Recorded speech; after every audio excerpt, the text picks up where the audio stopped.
The Maqasidic Tafsir. Where should I begin when I'm starting at the end? Pursuing the higher aim, learning the meaning of every page. Where should I begin when I'm starting at the end? Assalamu alaikum. Sunnahfollowers presents a new class, the Maqasidic Tafsir, being taught and brought to you by Ustada Layla Nashiba. Please stay tuned, streaming on all major platforms, right here on channel Sunnahfollowers.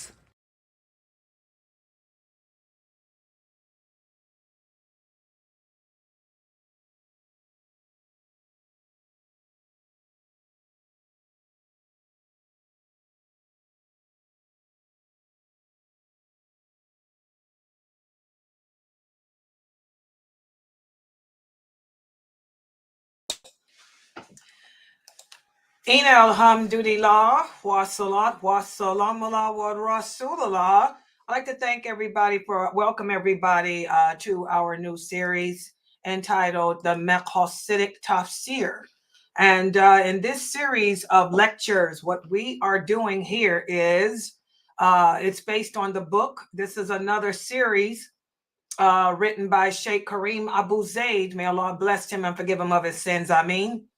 And I've been wanting to teach this book for a while, and mashallah, I am just so happy that I'm now able to teach this to the masses here, the English-speaking world, the Maqasidic Tafsir. We talked about how a lot of non-Arabic speaking Muslims get lost in the Arabic language. And what do I mean by that? What I mean by that is we don't understand the meaning of a lot of Arabic words. For example, tafsir. Tafsir is an Arabic word that translates to mean interpretation, the interpretation of the meaning, or the explanation of the meaning, or the clarification of the meaning.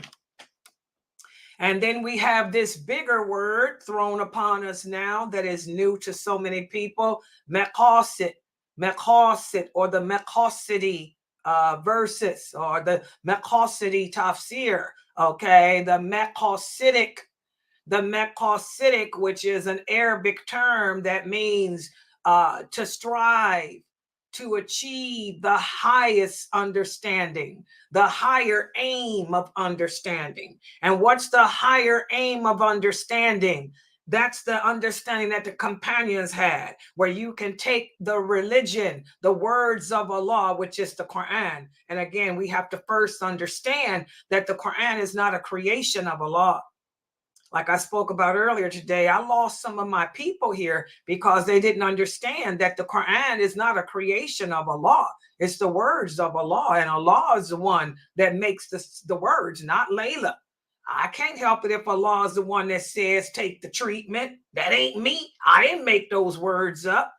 Okay, but if we understood that the Quran is the words of Allah speaking to us, once we understand that the Quran this is Allah speaking to us through these verses, then we can reach high and hold on to those words. Ponder the meaning of those words Allah is telling us, and then make it a goal to apply it to our everyday practice as Muslims. And then we can become the best Muslims that we can be. You know, that's Maqasidic, the most correct, the most best, the most authentic understanding that you can have. Everybody understand that. And so, mashallah, that's what we've basically spent the first few weeks of this class discussing, just a lot of, breaking down terminology. And we talked about the different types of tafsir or interpretations out there. Some of the tafsir or interpretations of the Quran are opinion based. And we talked about what does that mean?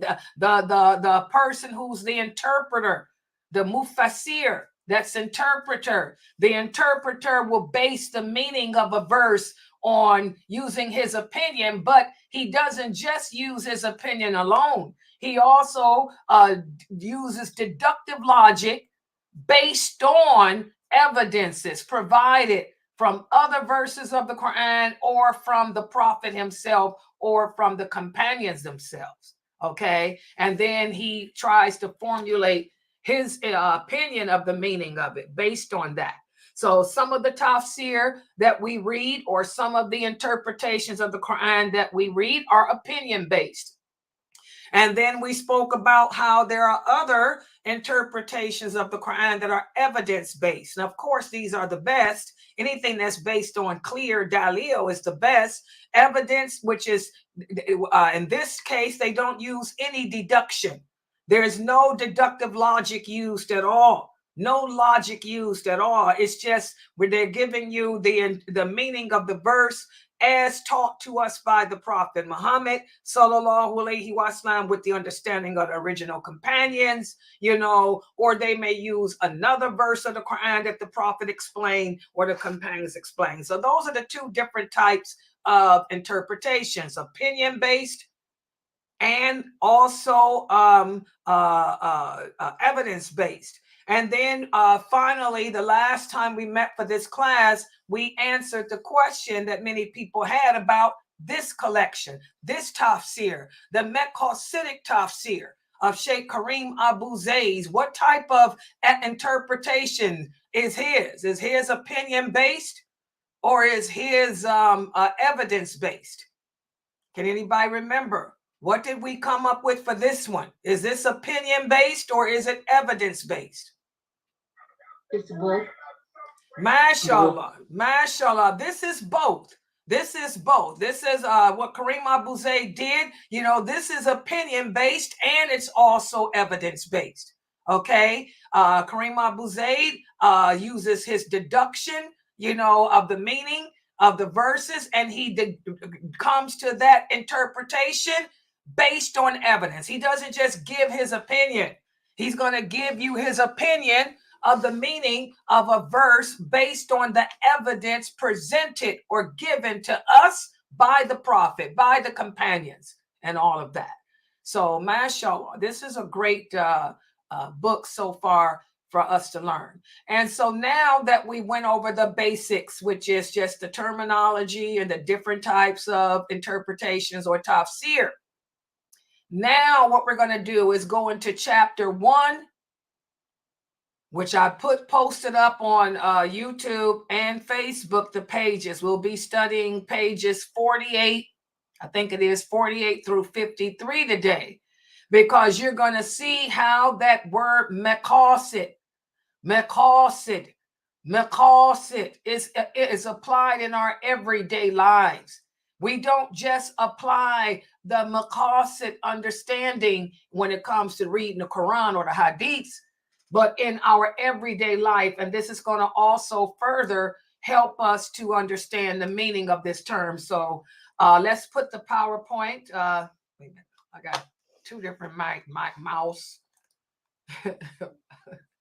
Let me use this one. Let's put the PowerPoint up on the screen. And it's really amazing because tonight's class goes hand in hand with what we discussed in the 6 o'clock class, as you guys will see. So let's put the PowerPoint up on the screen. Yeah, I got my 3 computers here. Hold on. That's computer number 2. Let's hit computer number 3. Don't mix the mouse up. Bam, there's 3. Okay. And let me move. If I could just get Zoom out of the way, then I would be fine. Is there a way I can? I can't edit that out the way. Okay, so let's put this up on the screen. I was trying to move this Zoom stuff out of the way, but I guess I can't. All right, so tonight we're going to be showing how, as Muslims, we apply Maqasid into our everyday life as Muslims, even with the pillars of Islam. So let's open this up and take a look at it. I mean, open for myself, open my PowerPoint so we can see. Okay. And again, I want everyone listening to me to understand something that I try to emphasize a lot here. There's only two sources of Islamic knowledge. What are the sources of Islamic knowledge? Is it the scholarly opinions? No. And I have to emphasize that because I have some brothers and sisters here who think that learning Islam entails reading fatwas off the internet because you're memorizing the fatwa or the opinion of so-called scholars. Now you know your deen. No, that ain't Islam. The sources of Islamic knowledge are only two: the Quran and the Hadiths. That's it. And the Quran and the authentic hadiths of the Prophet sallallahu alaihi wasallam make it crystal clear that if we do not strive as Muslims to achieve the higher aim or the higher goal, that's what the Arabic word maqasid means. What does it mean? The higher goal. As Muslims, we're supposed to strive to achieve the higher goal behind the commands of Allah, the higher goal behind Allah's prohibitions. And if we don't strive to learn or know what Allah's commands are, what the lawful and the unlawful are, then our time in this world will not be of any substance. So, when you see the word maqasid used in a sentence like that, it helps you to understand the meaning. When we say the higher aim, it's speaking about the goal. What is your goal? Remember, as Muslims, we were created to worship Allah. Allah tells us that. That's your purpose. And we were put here on this earth to prove to him that we believe in him. So we have to strive and work hard and aim high to make it our goal in life to please Allah. What is your goal, Layla? My ultimate goal is paradise. That's aiming high. The highest aim for us is paradise.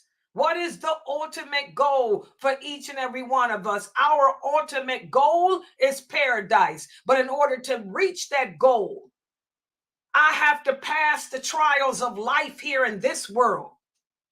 And the only way that I can get through the trials of life in this world is by concentrating and aiming high to understand what Allah is saying. And this is why, like I was telling you guys earlier, seeking knowledge of this religion is an obligation. Allah's going to ask you, why didn't you know the rules of marriage? Why didn't you know that you couldn't get married without a guardian? Your purpose, you were supposed to aim high. Your goal was supposed to be to please Allah. It was your goal to earn his love. And the only way you could have pleased him and earned his love is by knowing what he expected of you. Do you guys understand the meaning of maqasid? I'm breaking that down in English so you can see the meaning. When I tell you that my lectures, my classes are maqasid, I have always been maqasid in my teachings. I have always strove to try to push you guys to aim high. I'm not a hard teacher. I'm not a mean old lady. I am a daya who's devout to Allah. And I want to push you push you the way the prophet pushed the companions to aim high, to accomplish your goal. You want to get the most correct understanding of this religion, which is the understanding those companions had. You don't want to be a half Muslim, half Kafir. You don't want to be settled for less. I've always told you guys, strive for the best. Be Maqasid. Aim high. Aim high. Want the best for yourself. Want the most for yourself. Aim high to please Allah. It ain't about what the people think. I don't care how women don't like my voice. That's your problem. Allah loves my voice because I'm obeying him. I'm loud and intimidating the way Allah commanded me to be publicly so that you can focus on my words, so I can stir up your heart instead of you focusing on my face or how I look. Subhanallah. Listen to what Fudail ibn Iyad said. He said, a person with knowledge will never cease to be ignorant of what he knows until he acts upon it. And when he acts upon it, then he becomes a person of knowledge. A lot of you ask, what's a person of knowledge, Layla? We hear this every day. Oh, he's a person of knowledge. I'm a student of knowledge. I'm a person of knowledge. I ain't a scholar. I'm a person of knowledge. Are you really a person of knowledge? The true person of knowledge is Maqasid. He aims high. He tries to attain the highest understanding of this religion.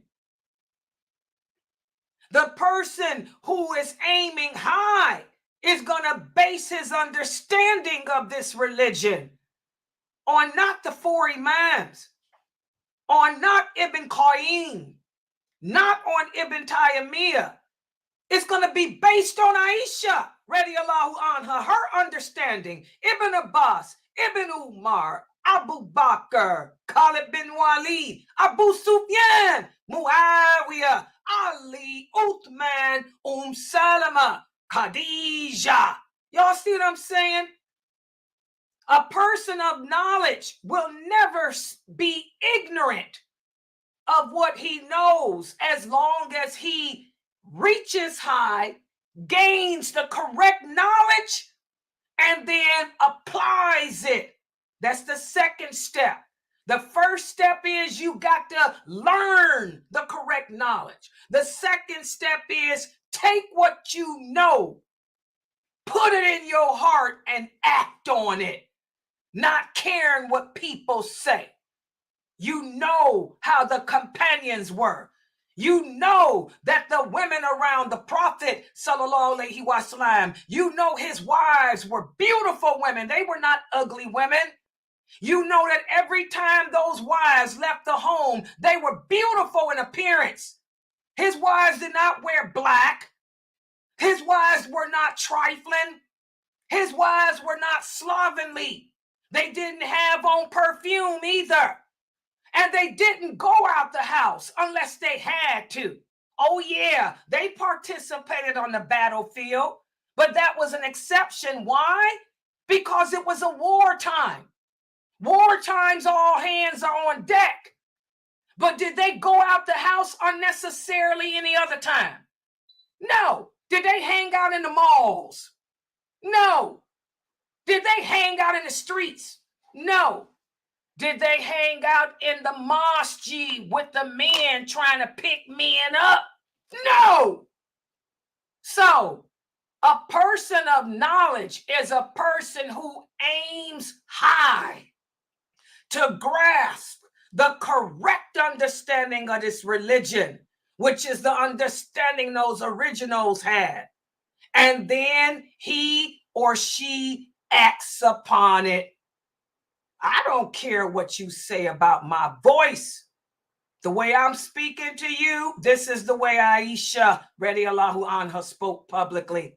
This is the way Salama spoke publicly. This is the way all the female companions spoke publicly. And the ones who had a problem because their voice was too soft, like Atika, may Allah be pleased with her, she didn't speak publicly much because she had one of those Marilyn Monroe voices. It was natural. So she didn't speak publicly much. Okay? So again, it's not about what the people say. It's not about what the people think. It's all about pleasing Allah. That's Maqasidic. Okay? So the higher aim of the revelations of Allah are to identify wisdom and then discipline or use our knowledge while maximizing benefits by doing good deeds. Good deeds.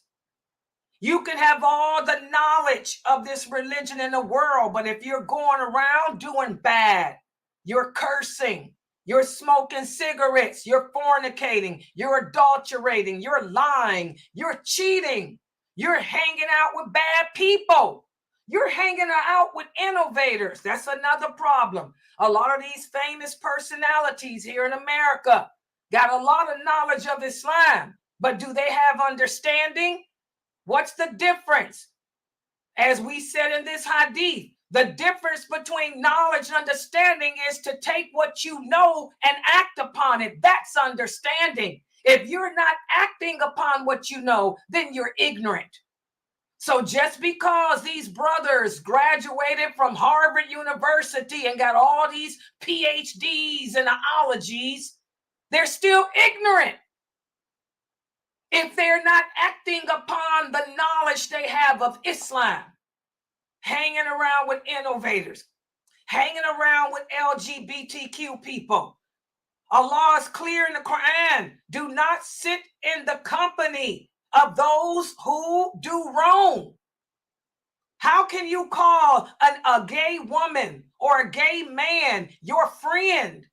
How can you sit there in the company on a stage with a person that is gay and is advocating homosexuality?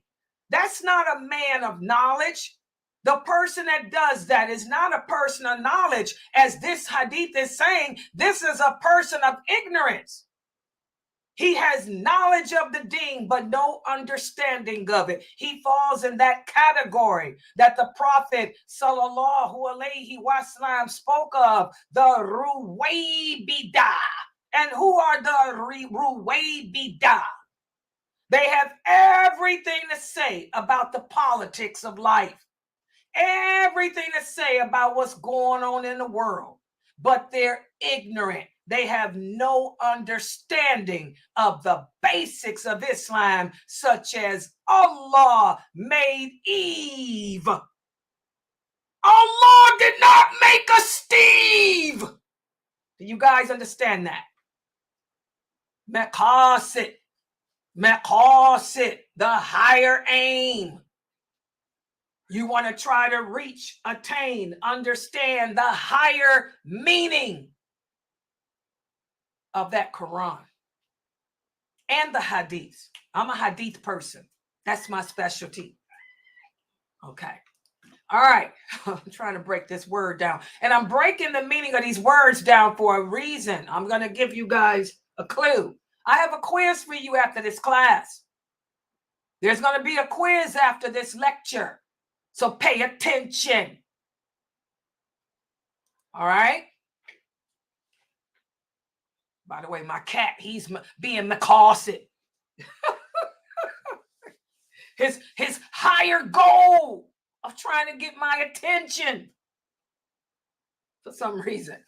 Okay, so as Muslims, we are more familiar with higher aims when it comes to religion in regards to the laws of Allah, you know, the Sharia law.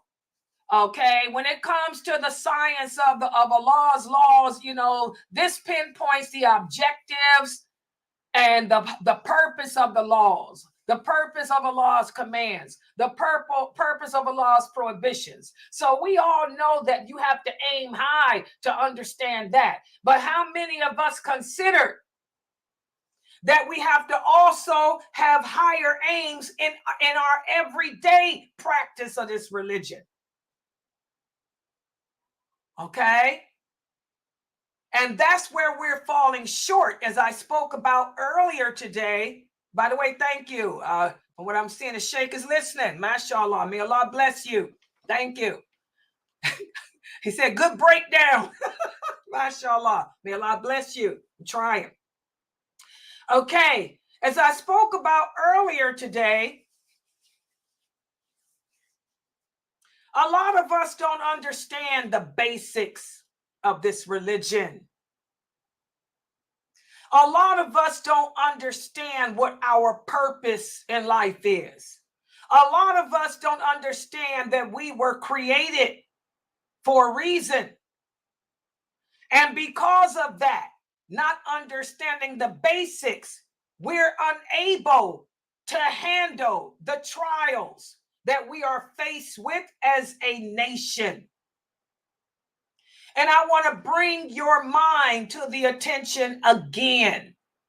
Allah tells us in the Quran that calamity, trials, hardship, war, drought, famine, it comes from him. As an ummah, as a nation, we are faced with war, not just in Gaza. It's spreading. First of all, like I told you guys, it didn't begin in October of last year. This war began during the Bush administration. It began back in the Desert Storm days, the War of Afghanistan, the Bosnian War, the Lebanon War. All of that was the beginning. The prophet said it would begin in the east and make its way all the way across like it did to Africa. It's been going on in Uganda, Nigeria, Sudan, Somalia, Ghana now, parts of Tanzania, Kenya. Oh yeah, y'all heard what happened in Kenya recently. Now Bangladesh is spreading. This war against Islam will start in the east.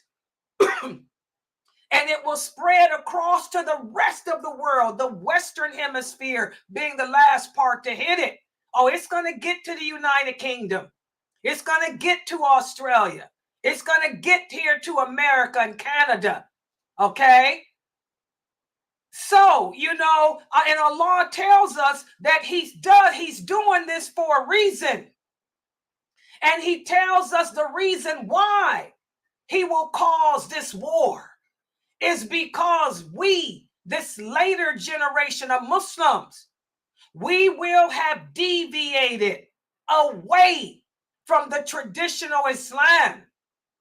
We will not be upon what those original companions were upon. We will be doing the same thing that the Christians and Jews did that caused Allah to punish them. We will take our leaders, our scholars, as gods over us.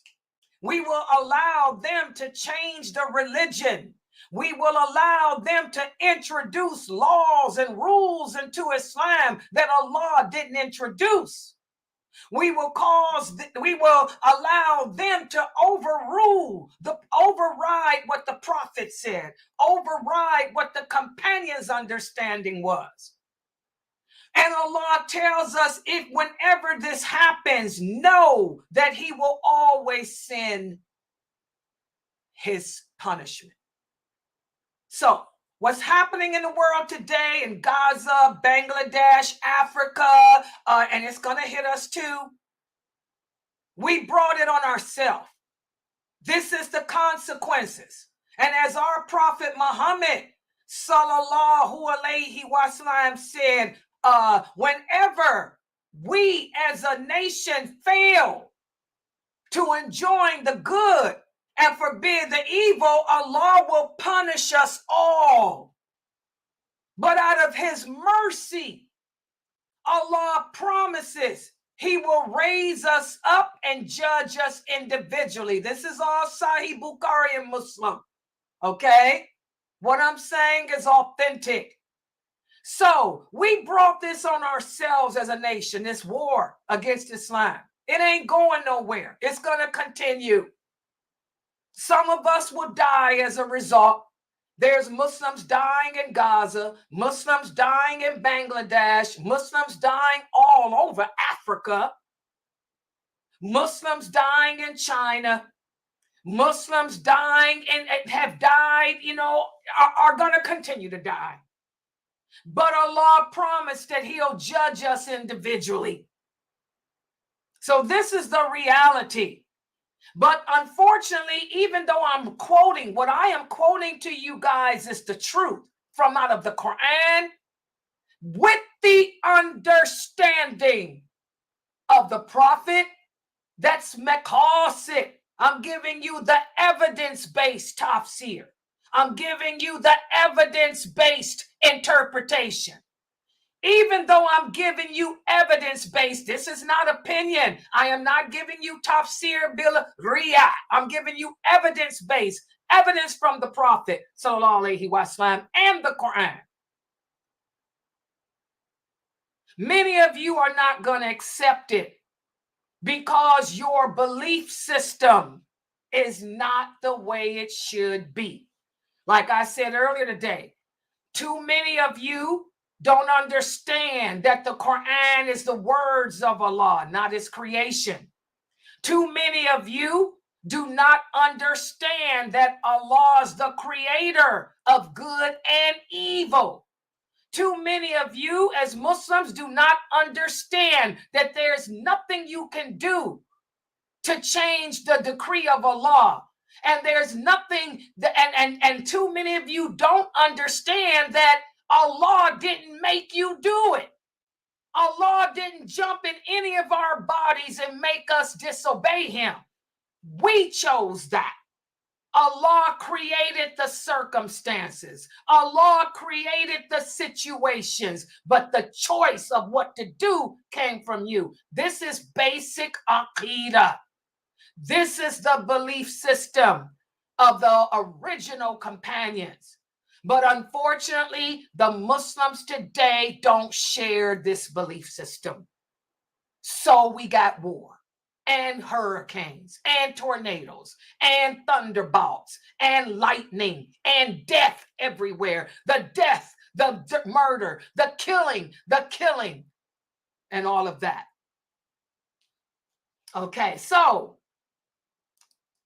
remember, the Prophet sallallahu alaihi wasallam said, the last hour will not begin until knowledge of this religion is taken away. This is Maqasidic. I'm giving you, like I tell you, my tafsir, my interpretation of the Quran. Whenever you guys ask me about a verse, I use Maqasidic. I don't ever give my opinion. I base it on a hadith from either the Prophet sallallahu alaihi wasallam or his companions, because I ain't qualified to give an opinion.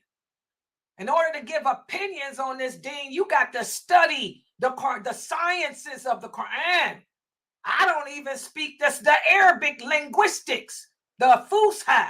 So I'm not qualified to give an opinion. And I want the daya listening to me to understand that most of you, if not all of you, none of you are qualified to give opinions on this religion because you don't even know the Fusha. Okay? So you need to try to stick to the Maqasidic interpretations. You need to try to stick to giving the meaning based on what the companions said or what the prophet said, because you are not qualified, just like I am not qualified to issue an opinion. Is that understood by everybody? So a lot of you say, why is it that I answer questions differently than these other brothers? Because I know the seriousness of giving your opinion, and I don't want that on me. I'm going to be Maqasidic. Okay? The Prophet sallallahu alaihi wasallam said the hour will not come until knowledge is taken away. Earthquakes will increase. They are increasing like crazy. We just had an earthquake in LA a few days ago. Time will pass quickly. I am going through my yearly depression. I get sad every year around September. I don't know why. Ever since I was a child, I don't know if it's because September meant summer is over. I love the summertime. September meant summer is over, winter is coming. It means it's time to go back to school. I hated going to school because I got teased by the Caffers, and it was hard for me to not roundhouse kick somebody. Oh yeah, I had to restrain. I was a black belt, but I had to know not to ever use it unless I had to. So I had to ignore being called the flying nun every day. So I hated going to school because that was hard for me to not slap somebody out. Okay. So I just, September, it depresses me. And my God, it's not September yet, but all month I've been feeling like September. Like, what is it? Time passes quickly. Also, the prophet said the hour will not come until trials and tribulations appear. And there will be a lot of killing. And there will be a lot of money amongst the Muslims. And the Muslims will be great in number. He's talking about us.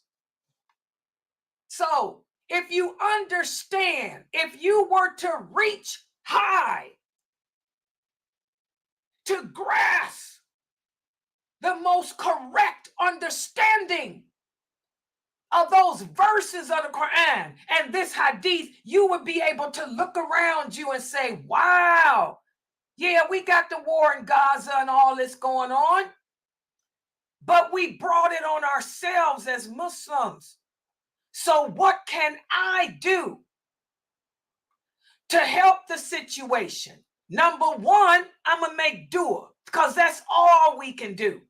Because this is the qadr of Allah. This hadith here proves that this is the decree of Allah, and you can't stop it. There's nothing any of us as Muslims can do to stop the war. So I hope you people are not participating in any elections, because that's haram. We can never appoint non-believers as rulers and leaders and guardians over us. This is all in the hands of Allah.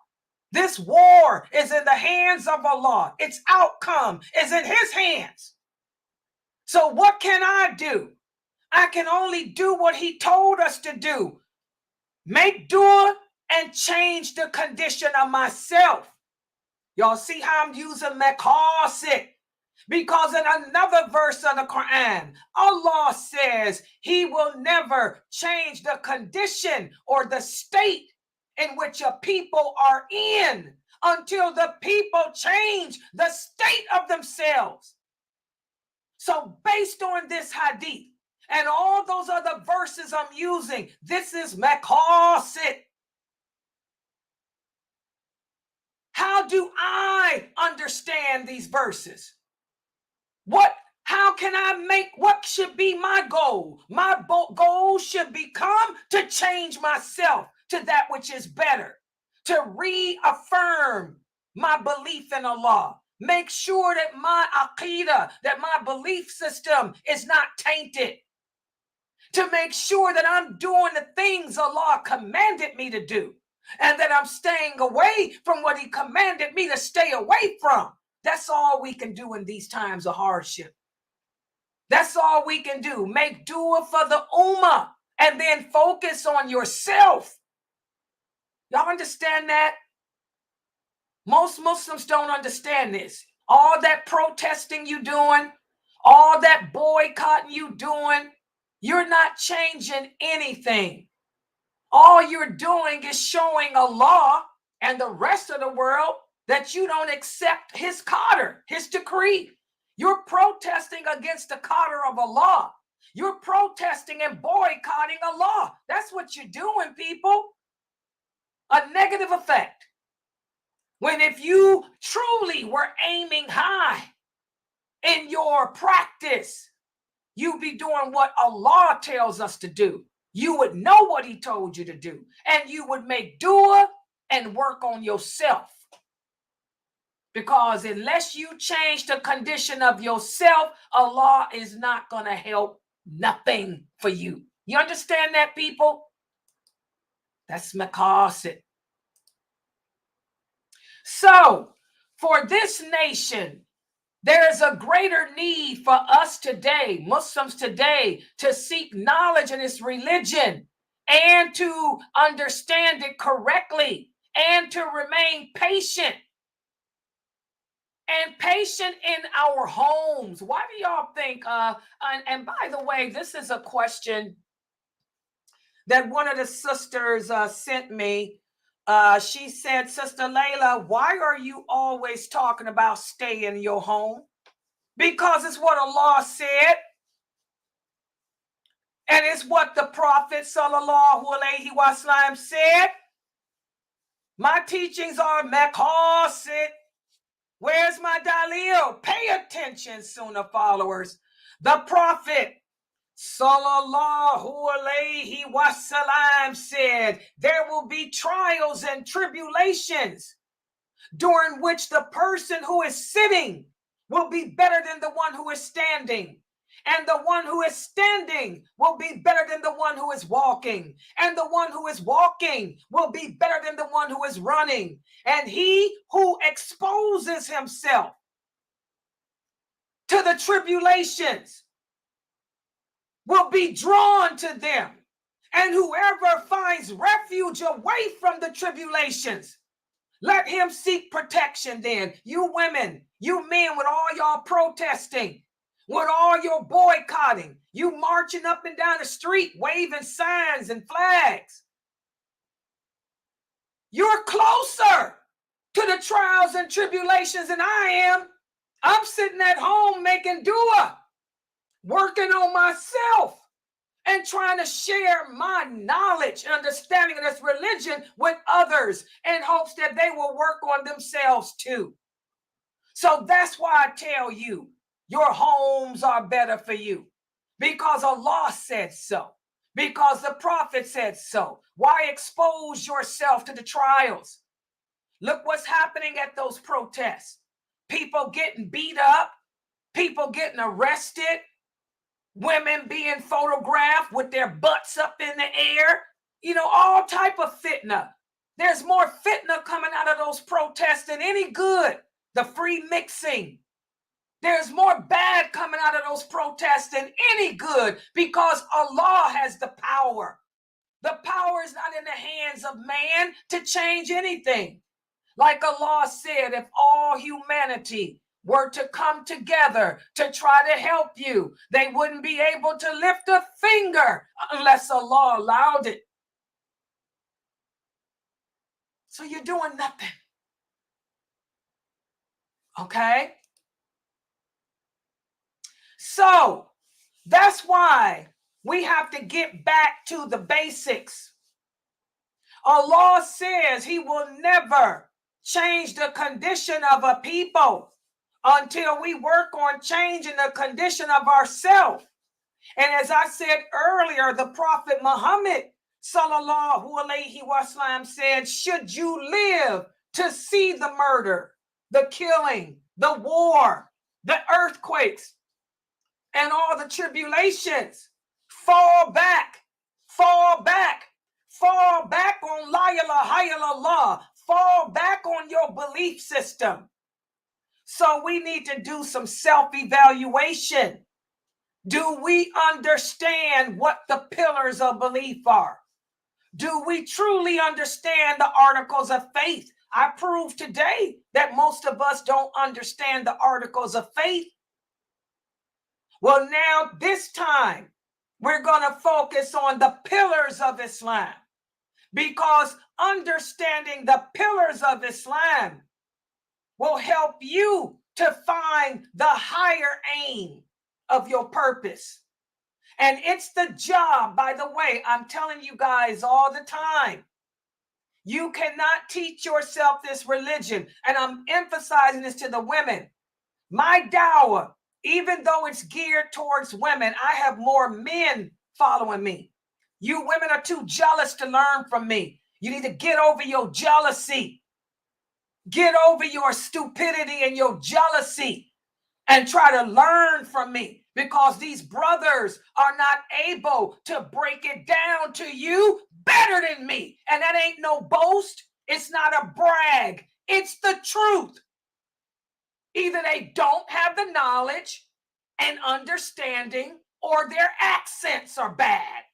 So you sisters need to learn that you can't get no better than this, and take advantage of it now while she's living. Don't make the mistake that Muslims made, like they did with Imam Bukhari, Ibn Taymiyyah, and all them other famous scholars of the past. They were not famous during their lifetime. That we making them famous now, centuries later. Don't make that mistake. It's the role of the Muslim scholar, the Muslim jurist, the Muslim person of knowledge to break down the meaning of the pillars of faith to you, because you can't teach yourself this deen. So it falls into the hands of the true people of knowledge. And let me give an example. We're going to start with the pillars of faith. How is it that praying 5 times a day can bring me a higher closeness to Allah, a better understanding of why I'm here? How can praying 5 times a day give me a better insight as to how to live my life in this world and handle the trials? Well, Allah talks about it. Listen to what Allah says in the interpretation, the meaning. Establish the prayer, because indeed the prayer forbids, it stops you from being immoral. Establishing the prayer prevents you from committing wrong. Establishing the prayer helps you to remember Allah and to remember that Allah is greater than all that. So here you can see, if we truly understood the reason why we pray 5 times a day, we would submit and do it. Because praying keeps me from giving in to my desires.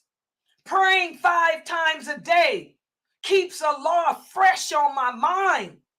Praying 5 times a day helps me to fear my Lord. It makes me understand that there's consequences. And also, Allah goes further.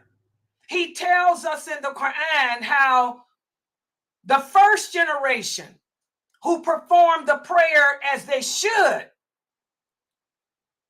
and adequately with their successors, He compared them to those who failed to do that. Listen to what Allah says in the interpretation of the meaning. There has succeeded them a people who have neglected their prayers by delaying it, or by not praying it correctly, or by not offering them in their proper times. And as a result, they have given in to their desires. So they will be thrown into the hellfire. Here Allah lets us know in this verse the consequences of not praying those 5 prayers as we should. Look how many Muslims today are fornicators. Look how many Muslims today smoke weed. Look how many Muslims today don't wear hijab. We got boyfriends. We got girlfriends. And look at how we don't pray our prayers correctly. So there you can see, if we would establish the prayer 5 times a day and pray them as we're supposed to, it would help us to reach that goal of closeness to Allah, that goal of earning His love, earning his acceptance. Because one thing that the Prophet ﷺ emphasized many times, Allah has promised anyone who has earned his love, he will never, ever allow the hellfire to touch them. So I'm going to make those 5 prayers every day. I'm going to pray them on time. I'm going to pray them correctly because I don't want to give in to my desires. I don't want to give in to my lust. I don't want to be immoral. And I don't want to do no time in hell because I don't like pain. So that's an example. Also with giving and charity, the zakat, the higher aim of the zakat is to purify you of your sins, to purify your money, to purify your soul. So what's the goal of giving in charity, paying zakat? It's going to make me a better person. Okay? So the believer has that purification. He's a person that's going to turn to Allah when he does make mistakes, because none of us are perfect. We all commit sins sometimes. But the question is, who of us is quick to turn to Allah and repent? And who of us remains lost in our sin? Well, for those men and women who give zakat every year like they're supposed to, they will find within themselves that they are quick to turn back to Allah and repent. Unlike the man and woman who refuses to pay the zakat, who will continue to indulge in a sin, these people are quick to turn back and say, oh Allah, forgive me, and not do that sin anymore. Listen to what Allah says in the interpretation, the meaning. Take charity from their money to purify them and sanction them with it and call upon Allah for them, because your calls are a source of security for them. And Allah knows all and hears all. So here we can see, guys, what is the goal? What is the ultimate goal of everyone Muslim on earth? Our ultimate goal is paradise. And as Muslims, we know that the only way that we can reach it is by living our lives in this world to earn the love of Allah. So I'm going to give in charity, and I'm going to make all 5 of my prayers every day so I can be strong and resist the immorality of myself, resist the desires of myself. And should I make a mistake along the way, I would be quick to turn back and repent. Y'all see how these pillars, why are they called pillars? They're called pillars because if you do them, they serve as a protection for you. They keep you from falling outside the boundaries of Islam. Okay? Also, the zakat al-fitr. Every Ramadan, we have to pay that zakat al-fitr. That's obligatory upon everyone, rich and poor. The Prophet ﷺ, as Ibn Abbas said, the Prophet made zakat al-fitr obligatory as a means of purifying the fasting person from whatever mistakes he made during his fast, such as his idle talk, his bad language. So whoever pays it before the Eid prayer, it's accepted. And whoever prays it after the Eid prayer is just a sadaqah for them. So again, this is why we pay the zakat al-fitr, because it becomes a means of purifying us from whatever mistakes we made during our fast. And again, we all know the virtues of fasting. Fasting is a great way to earn the love of Allah, because you're sacrificing your food, you're sacrificing your drink, you're sacrificing the things you enjoy the most for Allah. As the Prophet sallallahu alaihi wasallam said, there are people who fast and walk away with nothing from it except hunger. And then there are those who fast and who pray and they get nothing from their prayer but a sleepless night. Okay? So again, if you're fasting with the intentions of pleasing Allah, not fasting to lose weight, not fasting just to impress the world, and not fasting for Gaza, you're fasting for Allah, then Allah will accept it and you'll walk away free of all your sins. So again, this is why as Muslims, we aim high. We aim high to stay within the pillars of Islam. This is why the true believers amongst us, we guard our prayers.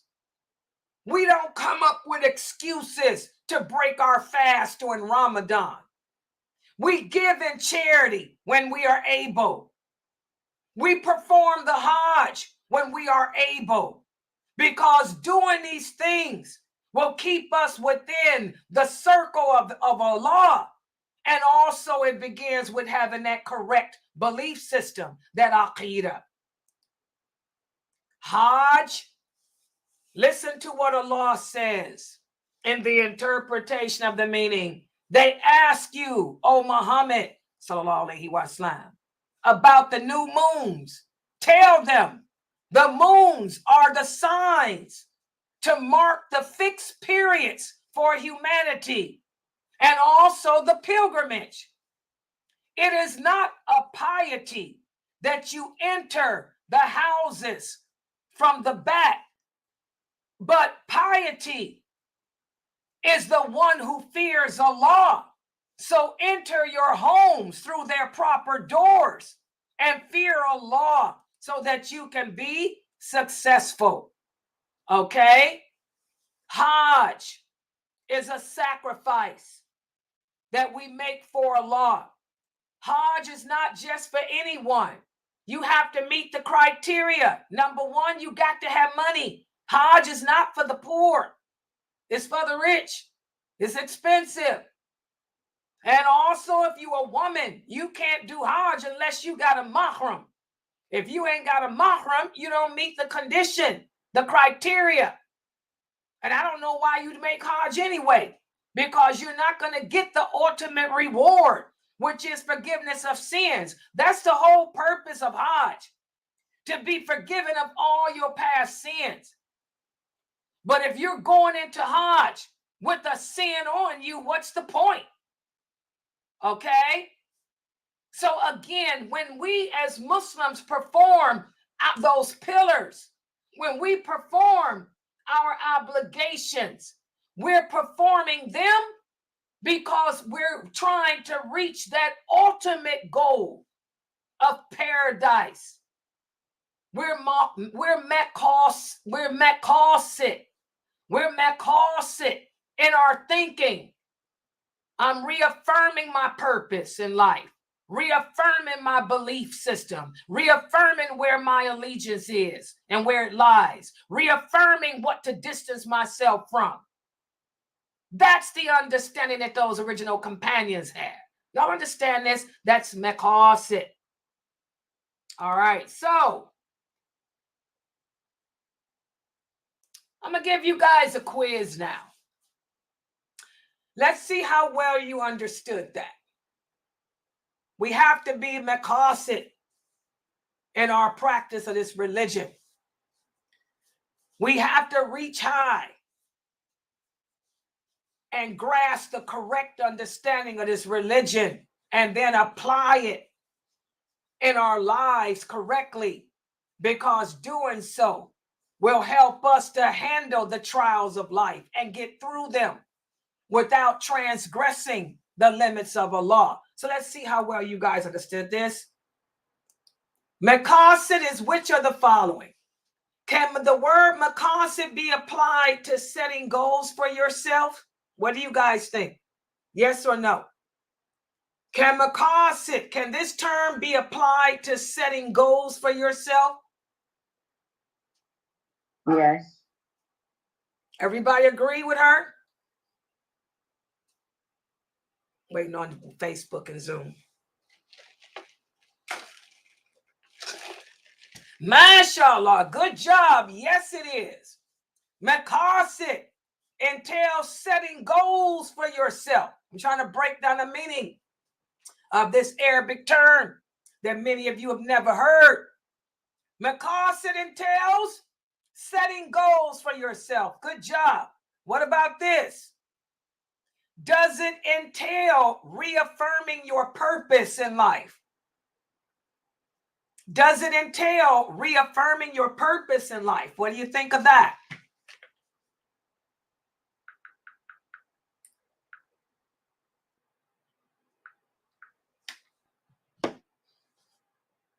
I'll say no because your purpose is already set. So I don't think it's a reaffirming it. How is your purpose set? What do you mean when you say your purpose is already set? What do you mean? When I say the purpose is already set, because our purpose is when you're here to worship Allah. Who set that purpose? Okay, so it would be. You think we come out in the world like robots obeying Allah? No, is that what you're saying? What no, we about? don't. No. Our purpose is not set. I say it will be reaffirming it, because if you put your belief, if you follow everything that what the companions follow, you are reaffirming your purpose. So I'll change my mind. Okay, yeah, this is Maqasid. Yes, our purpose is not set. I mean, Allah created us with a purpose, but do we fulfill it? If that's the case, we be angels. We got free will. Remember, God, that's why I'm going back to book 1. That's why we're going back to book 1 after we get through with book 3.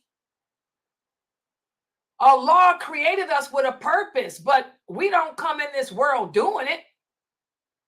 We got free will. The animals, their purpose is set. The angels, their purpose is set. They're robots, but not us, not the jinn. Okay, so yes, maqasid means, it implies setting goals for yourself. And it also implies reaffirming your purpose. We have to reaffirm why we're here.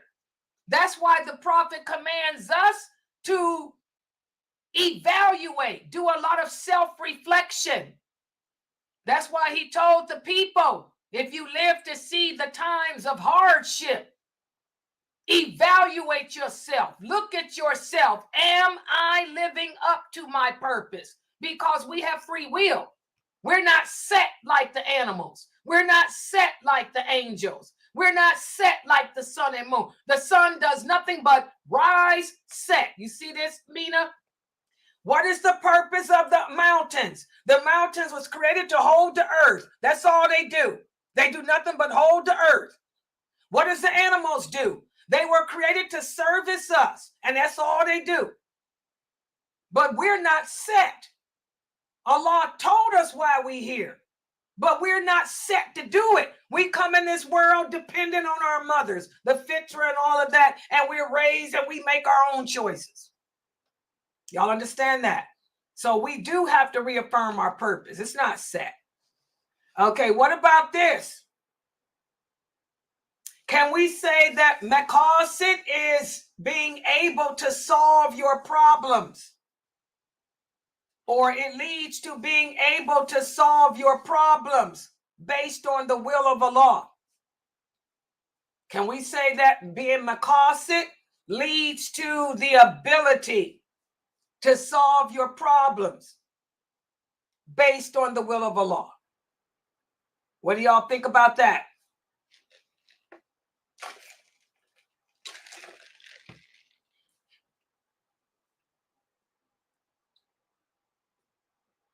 Does being maqasid allow us to solve our problems? Good job, Sakina. Yes. That's what it's all about. That's what those verses we went over are all about. You want to be able to handle your trials. You want to be able to solve your problems without panicking, without transgressing the limits of Allah. You want to be able to submit to whatever Allah's decreed. That's why we're going back over book 1. This is all the qadr of Allah. Okay? Allah already knows what you're going to do. He knows. He knew before you were born. Before you came in this world, Allah knew what choices you would make in regards to your problems. But he didn't make the choice for you. You made that choice yourself.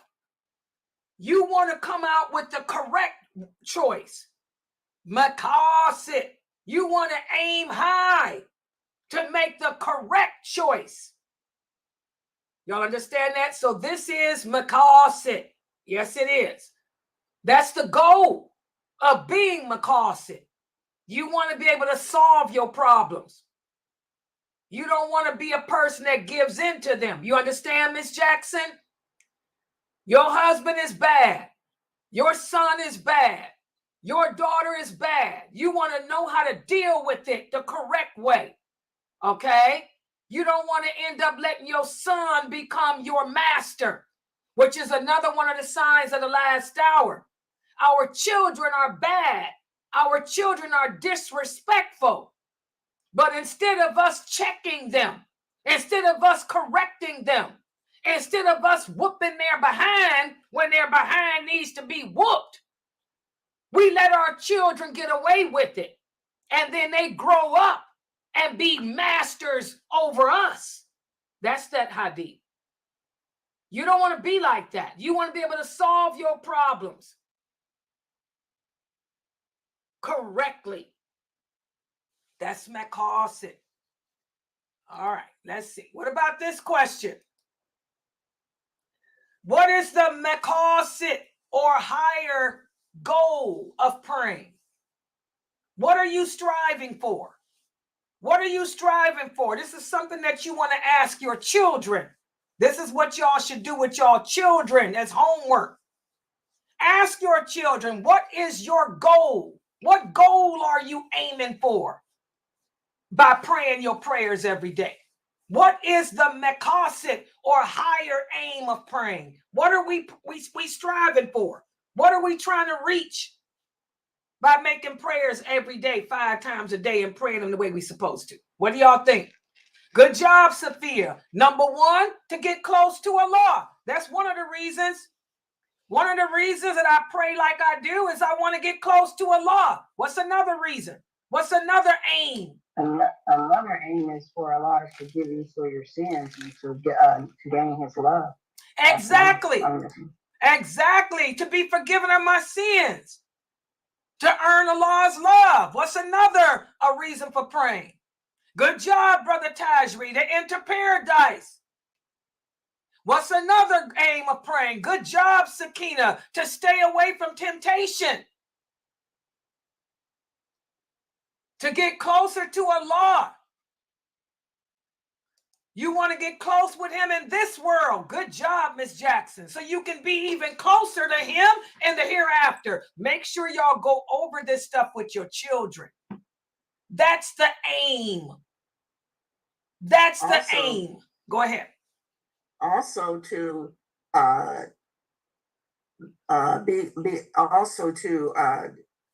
set goals and follow them, be balanced in our way of life and understanding our deen, living it correctly as best we can. Okay. You pray for goals. Is that what you're saying? No, we set goals, but we need Allah's help. We have okay, to aim. We're not talking about goals. We talking about prayer. Go back to sleep, Anissa. Yeah, I just woke up. To be balanced in the world. Don't be so caught up in the worldly life, but also bring it back to Allah. Just bringing balance. That's a good answer. Okay, I pray. That's what I was trying to say. Okay, good job. Got some of it out. Okay, I was like, what you talking about setting goals? We ain't talking about the goals. Oh God. But Also, mashallah. can you say, oh, Hello? I'm sorry. Yeah, go ahead. Go ahead. I'm No, sorry. I was just- Go ahead. I was just saying, like, when we say in our prayers, keep us on the Surat al-Mustaqim, on the straight path, and we're saying that consistently, so no matter our path through life, that we're always seeking Allah to keep us guided and keep us going on the right path. That's just Exactly. basically. All of these answers are beautiful. Y'all got all these right. These are good answers. These And were then also too, I just wanted to add in this too. We ask Allah for to help us where we fall short, because if without Allah's mercy, we will fall short. So that's another one too. exactly. You can see my students pray, you guys. They got a lot to say about the prayer. That's what they do a lot of. They do a lot of praying. You can tell. But mashallah, these were excellent answers. Best answers y'all ever gave. Good job. That's the maqasid, or higher aim of praying. Make sure y'all share this with your children so they know why we pray. Okay? What about this? What is the higher aim of fasting? Me too, Tajri. And by the way, I was going to say, like what Brother Tajri said, he prays for protection. Me too. I do my prayers too, because I want to stay under the umbrella of Allah's protection. Being a woman that's single and by myself in this world, I want to stay under the umbrella of Allah.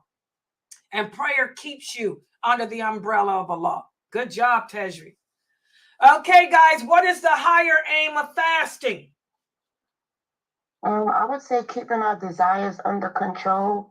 I would say it's weightlifting for the spirit by fasting. Good job. Well, that's excellent answer. Good job. That's the number one aim. I want to be able to control. That's why the prophet, to answer the question that brother asked earlier, that's why the prophet sallallahu alaihi wasallam told the young men to fast, the ones that couldn't afford to get married. Because if a person is truly fasting, following the guidelines, your mind is going to be on Allah.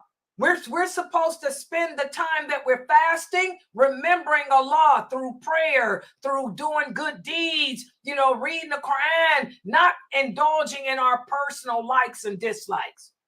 So that's why the prophet would encourage the young men who couldn't afford to get married to fast, because that would help them to keep their desires, their sexual desires under control.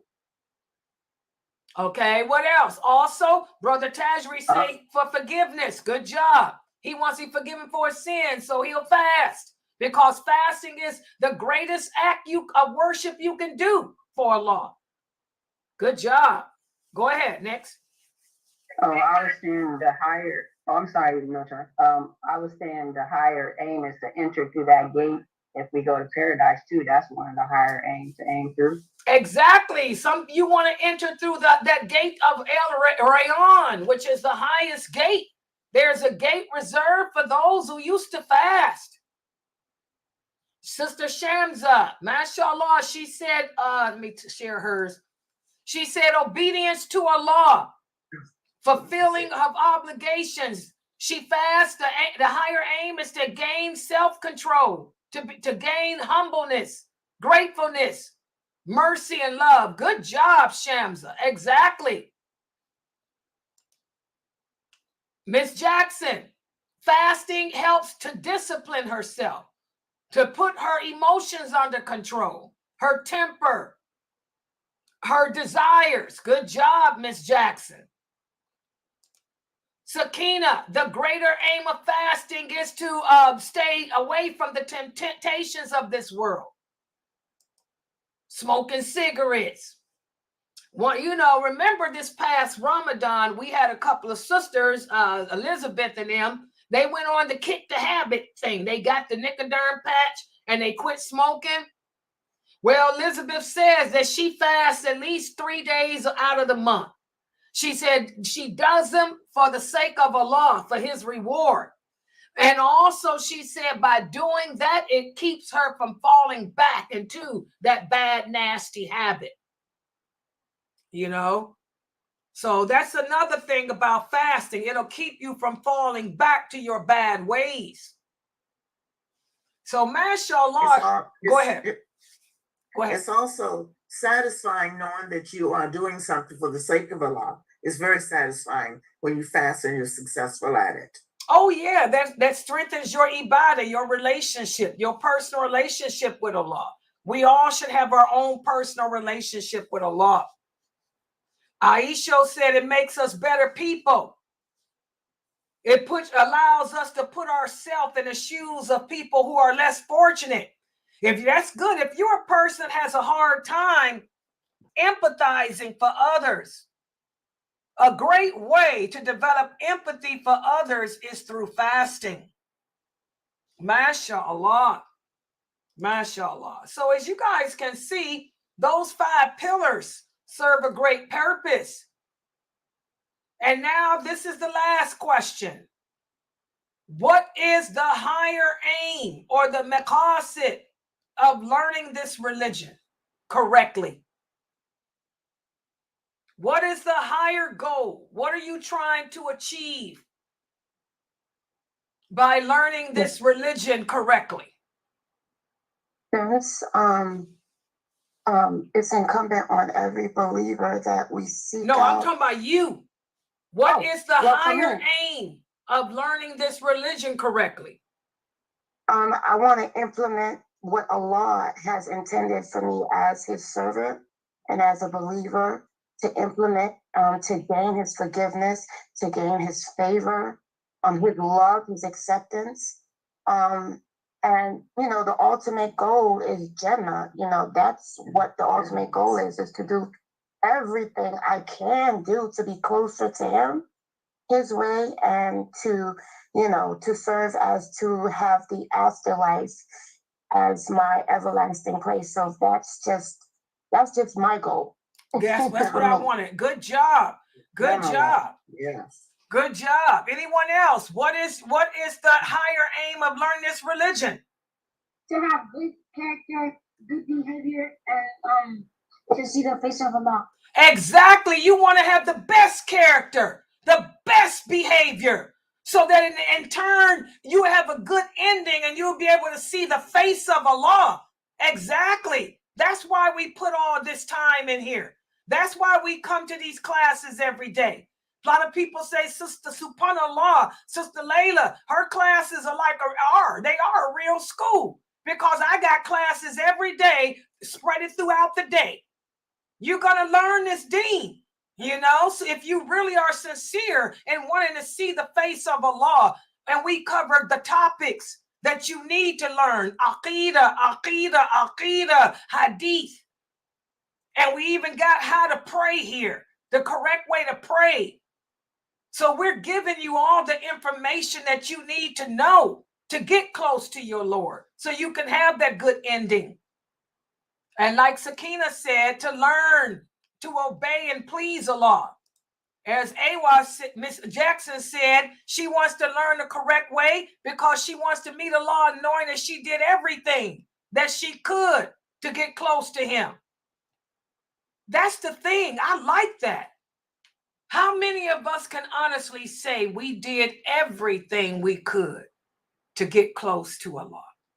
When those angels pour your soul at death, they're going to ask you, why didn't you do everything you could to save yourself from the hellfire? Why didn't you do everything you could to get close to your Lord? The way there was available. The angels are going to throw it up in our face. Sister Layla's classes were there. You chose to not go. Sister Layla was on the internet all day. Oh, yeah. You chose to not listen to it because you couldn't get past your jealousy.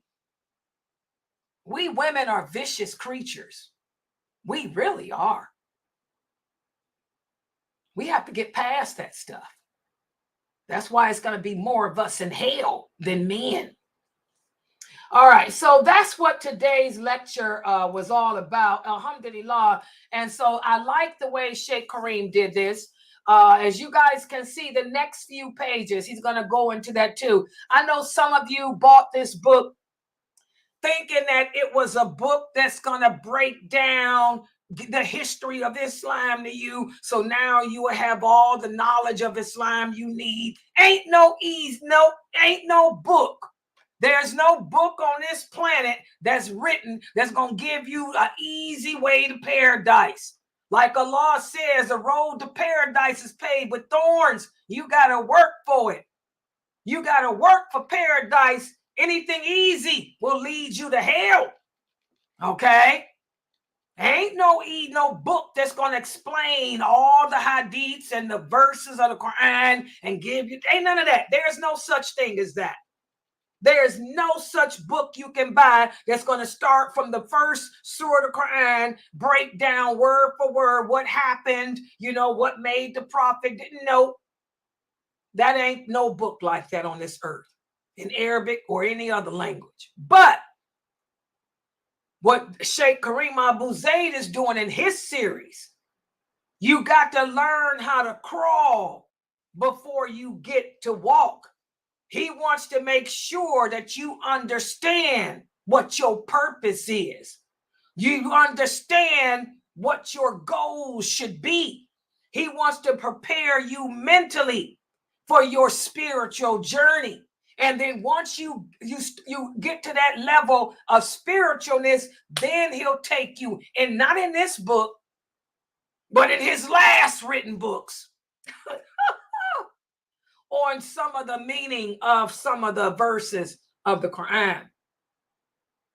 Like I tell you guys, Islam is not just a religion. Islam is a way of life. This is our lifestyle. This is our culture. All right. I'm going to stop right here. Subhanakallahumma wa bihamdika ashhadu an la ilaha illa anta astaghfiruka wa atubu ilaik. Are there any questions or comments?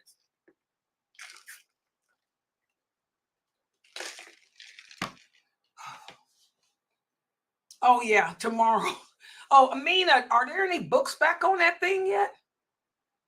I didn't see none. Okay. No, I'll look today. I didn't look today. Yes, tomorrow we have Dr. McBride's class. And his book's available. His book is sold out. Tomorrow, Wednesday, Sister Lady. Oh, what's today? Today's Tuesday. Tuesday. Oh.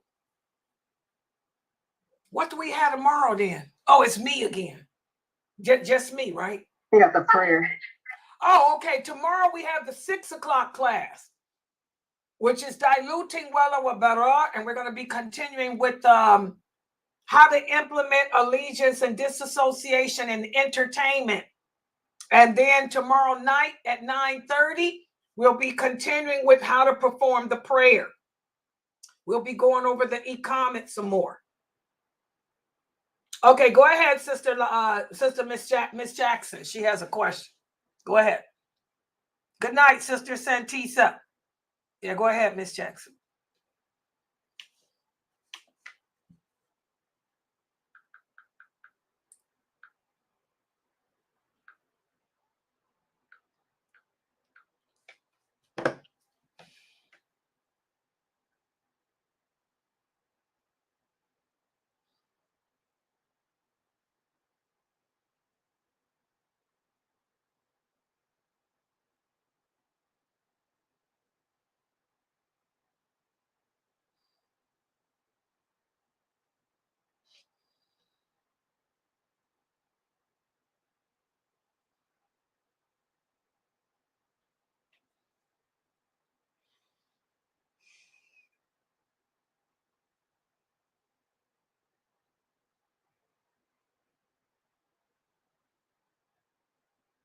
Oh, girl, you taking forever to write your question.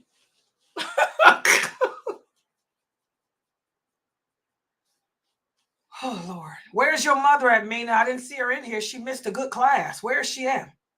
Ain't she done celebrating her birthday? I know what she doing.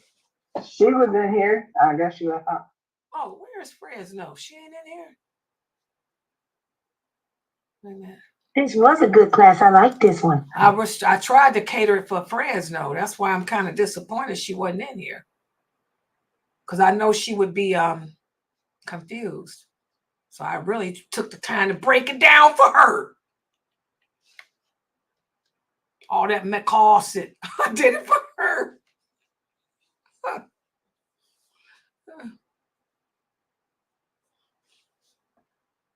Sister Jamila, it's sold out. We got to get some more. He put it up and it went out quick. But I'll let you guys know. I'm going to put a flyer out. I'll put a flyer out for y'all. You got to put some more in there.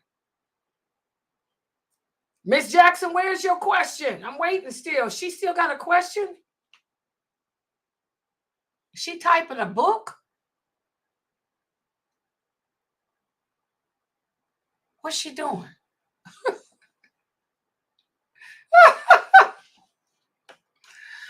Oh, you know, I haven't eaten yet. I guess I'll go in there and make me some food. I ordered some more stuff. It shows like the office not allowed because of the dating they do. What? What's your question? It shows like the office not allowed because of the dating they do. What the heck happened? I can't. What is this? Does anybody else send it? Well, you got to retype it. I think she's asking, you know, that class we had earlier about entertainment. She's asking if she can watch the show The Office because it contains dating. If that dating causes you to want to do some dating, no. Again, guys, you have to use your own common sense and discretion because we're all different. Y'all know one of my favorite movies was Twilight. Do y'all know Twilight was a nice, beautiful movie about vampires and werewolves? But do you know some Muslims couldn't watch Twilight because they couldn't stand to see Bella and Edward holding hands? If you can't stand to see somebody hold a hand, then don't watch it. So you have to use your own discretion because we're all different. Some of us are stronger than others. Just like horror. I can watch a monster movie. It doesn't bother me. I laugh at it. When I see vampires and werewolves and dragons, and when I see Freddy Krueger and Jason, I sit there and laugh. I find it funny. It doesn't bother me. But Amina Fresno, she can't watch anything that's scary. It makes her have bad dreams. So use your own discretion. You understand? If it's going to cause the evil is everywhere. The Prophet sallallahu alaihi wasallam said the strong believer is more loved by Allah than the weak one. We're surrounded by music. We're surrounded by naked women. We're surrounded by naked men. Now we got the LGBTQ walking down the street with their hands on each other, kissing. Evil is everywhere. So stay away from that which bothers you. If it's bothering you, then don't watch it. Don't go near it. Stay in your home. That's the hadith we just went over. The Prophet said your home will be the best place for you because of all the fitna. Exactly. It doesn't bother you. You're like me. We were born in America. We see people kissing and touching all the time. So you become numb to that crap. I don't care about nobody kissing and holding hands. I ain't watching no sex flick now. But, you know, somebody kissing and hold hands, it don't bother me. But it bothers somebody else who come from a different culture, a different country. They're not used to that. You know, bull riding. I couldn't watch no man get gored by no bull. But the people in Portugal and Spain, they see it all the time. It don't bother them. So again, it's all about controlling your Hawaii, your desires. What doesn't bother you, keeping yourself away from that which is detrimental to your soul, because we're all on different levels. Some people can't stand to hear profanity. Profanity is bad. Okay? I know some of my grandkids. If some of my grandkids hear somebody curse, they get to crying. What are you crying for? Because she said a bad word. Get a life, dude. Grow up. But that's how some of us are. We're of different levels. So, it depends on what bothers you. Even it's the same with books. If reading a certain type of book is going to cause you to get emotions stirred up, don't read that book.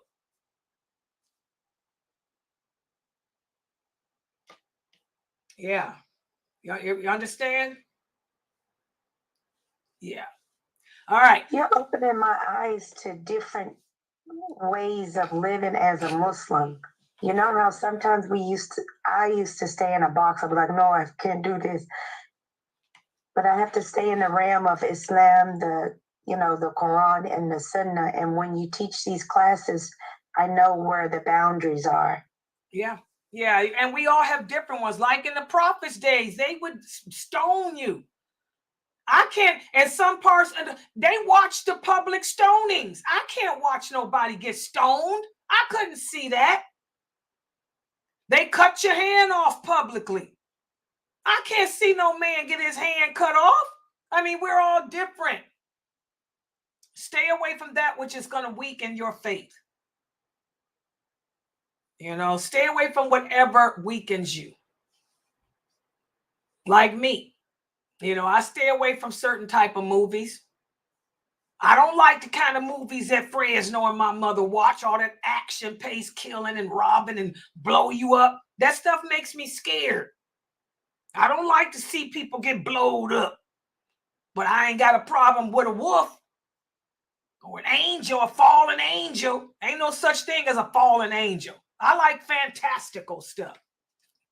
Fairies. They don't serve no purpose. My new book, though, I'm going to have a sharp fairy. The fairy in my book is going to serve a purpose.